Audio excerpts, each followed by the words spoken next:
आंदोलन, इंसाफ, ये सब करके हम एक केस को तो रोक लेंगे। कल परसों उसके बाद जो नया नया केस आ रहा है उसको हम रोक पाएंगे।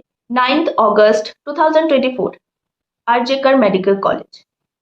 और आप सब लोग जानते हैं कि ये डे हमारे लिए, सबके लिए एक डार्केस्ट डे है। Moumita Debnath, post graduate trainee doctor. ये स्टोरी कुछ ऐसा है कि वो लड़की करीब 30 या फिर 31 ईयर्स की होगी। वो पोस्ट ग्रेजुएट ट्रेनी डॉक्टर है। उसका उस दिन 36 घंटा ड्यूटी थी। तो उसने उसके पहले अपने पेरेंट्स को कॉल किया कि मैं 36 घंटा ड्यूटी है, आप लोग चिंता मत कीजिए मेरे लिए, मैं सही सलामत हूँ, या फिर कुछ भी बात हुआ होगा उसके पेरेंट्स के साथ। वो 1 या फिर 1:30 बजे नाइट ड्यूटी में गए। नाइट ड्यूटी मतलब वो होता है ना, मरीजों को राउंड पे गए थे, मरीजों को चेक करने के लिए। थोड़ी देर बाद बाद ही डॉक्टर्स की राउंड होते हैं हॉस्पिटल में, तो वो लड़की भी राउंड पे गई है। तो 30 मिनट या फिर 25 मिनट राउंड से वापस आके वो थक गए थे पूरा दिन काम करके। वो सेमिनार रूम पे गए थे रेस्ट करने के लिए। वो वहां पर रेस्ट कर रहा था। करीब सीसीटीवी फुटेज में दिखाया जा रहा है कि एक बंदा रात को आया कॉलेज में और 2-3 घंटे बाद वही लड़का वापस जा रहे हैं। मतलब वो सेमिनार रूम पे जाने के बाद 2-3 घंटे में जो होना था वो हो गया। उसके बाद वो लड़का वापस चले गए। सुबह सब उठा, सबने देखा कि ये हालत हो चुकी है। उसके पेरेंट्स को कॉल किया। उसके पेरेंट्स को कॉल करने के बाद उसने बताया कि आप आ जाइए कॉलेज जल्दी, आपकी बेटी की तबीयत खराब है। वो लोग ऑब्वियसली बहुत टेंशन में आ गए थे। वो लोग कुछ नेबर्स को लेके, उसके आस पास में जो रहते उनको लेकर कॉलेज आए। तुरंत आने के बाद 3 घंटे उन लोगों को खड़ा करवा के रखा गया है, लेकिन उसका चेहरा देखने नहीं दिया लड़की। पेरेंट्स से ज्यादा आप लोग उसके अपने हैं, जो पेरेंट्स को उससे दूर रख रहे हैं 3 घंटे खड़ा करवा के कि आप अभी उसका चेहरा नहीं देख सकते। अंदर क्या कर रहे थे वो लोग? सबूत मिटाने की कोशिश कर रहे थे क्या? आप लोगों को शायद ये घटना पूरा जानते हैं। ये प्रोटेस्ट चल रहा है, रैली निकल रहा है हर पूरे दुनिया में। उसके लिए इंसाफ दिलाने के लिए हम प्रोटेस्ट कर रहे हैं। जो हो गया सो हो गया, लेकिन अब बेचारी को एटलीस्ट इंसाफ तो दिला दो आप लोग। हर एक दिन, हर एक टाइम यही कह रहे हैं। वो उनकी पेरेंट्स जाने के बाद पहली बात तो उन लोगों ने ये कहा कि आपकी बेटी सुसाइड कर लिया है। ठीक है, मान लेते हैं सुसाइड कर लिया है। लोग सुसाइड इस तरीके से करता है, उसका लेग्स लिटरली राइट एंगल में था, उसकी हर जगह निशानी, और पूरी तरीके से एक रेप जब होता है तो होता है, लेकिन उसकी आंख में चश्मे का ग्लास टूट के आंख में घुसा हुआ है, उसके कान से खून बह रहा है, मुंह से खून बह रहा है, हाथ का हड्डी टूटा हुआ है, पैर राइट एंगल में, ये सुसाइड है। उसके बाद उसने कहा कि उसके बाद 3 घंटे उन लोगों को खड़ा करके रखवाया, देखने नहीं दिया। तब तक अंदर पता नहीं क्या चल रहा है, वो हो गया। जितना सबूत मिटाना था या फिर कुछ भी बनाना था बना लिया। उसके बाद जाके वो लोग कह रहे, उसके बाद भी वो लोग कह रहे हैं कि उनका सुसाइड हुआ है। ठीक है, उसके बाद उन लोगों को एक उस जगह में जिस सेमिनार रूम पे हुआ है यह हादसा, उस सेमिनार रूम पे एक ब्लूटूथ स्पीकर मिला है, हेडफोन मिला है ब्लूटूथ। उस ब्लूटूथ हेडफोन को ट्रैक करके उसने एक लड़के को पकड़ा, पुलिस वालों ने। उसका नाम है शायद संजय रॉय।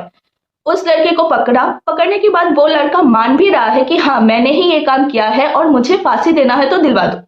कोई चोर इतने आसानी से तो नहीं कहेगा कि मैं चोरी करी हूं, लेकिन वो लड़का इतने आसानी से कैसे मान रहे हैं?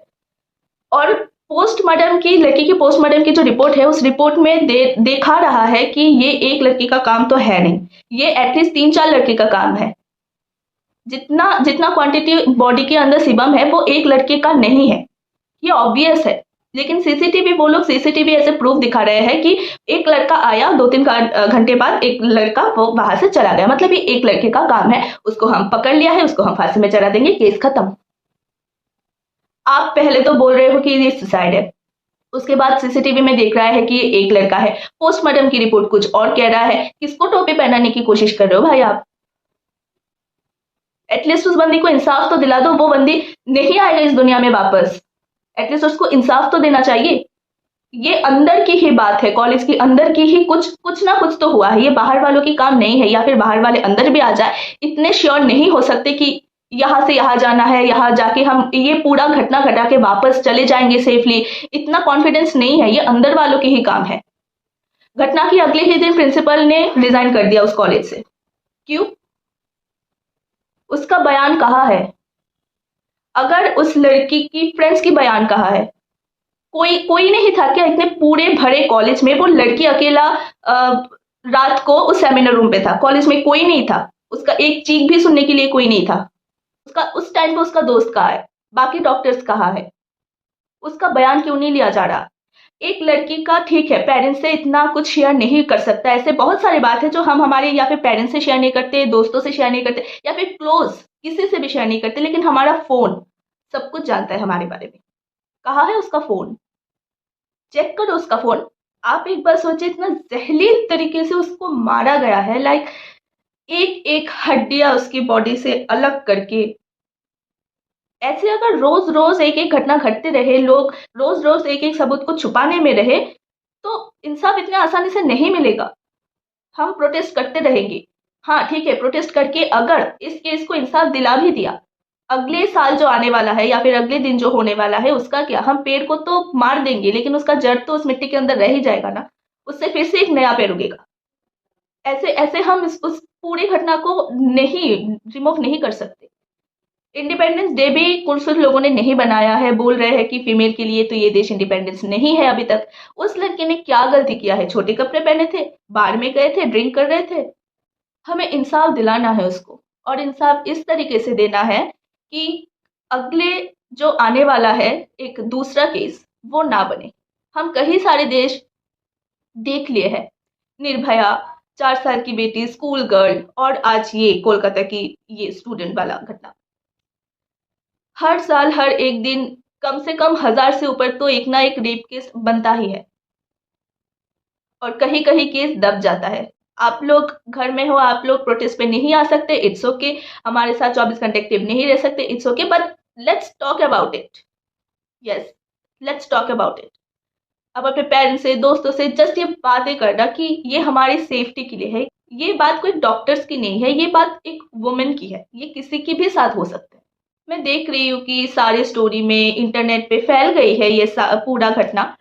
हमने देखा है, उसकी पेरेंट्स की बयान सुने हैं, कुछ फोटो देखे हैं, और इतना ट्रॉमेटाइज था ना वो चीज देखने के बाद मैं चुप नहीं रह पाई। मुझे लगा कि लेट्स टॉक अबाउट इट, और आप लोगों को भी बोल रही हूँ लेट्स टॉक अबाउट इट। इंसाफ, इंसाफ तो मिलना चाहिए। अगर आज एक लड़की को इंसाफ मिल गया तो कल हजारों लड़की को भी इंसाफ मिल जाएगा। So please let's talk about it. Thank you.